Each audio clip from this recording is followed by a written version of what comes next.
पहले मैंने YouTube में देखा था एक आदमी ऐसे क्यूब 6 से 7 सेकंड सॉल्व कर रहे थे। मैंने पहले एक क्यूब ले लिया, फिर YouTube से एक ट्यूटोरियल देख लिया और सीख लिया।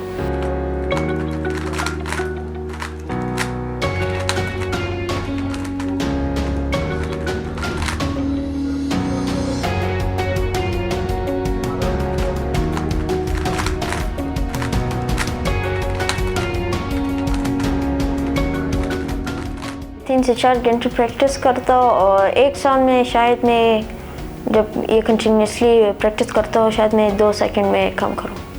अभी तो मैं 8 से 12 सेकंड में क्यूब सॉल्व करता हूँ, लेकिन अभी 3-4 साल में मैं जब 6 सेकंड जब लाऊंगा, 5 सेकंड लाऊंगा, फिर मैं बड़े टूर्नामेंट्स को जाऊंगा ताकि मैं जीत सकूँ आसानी से।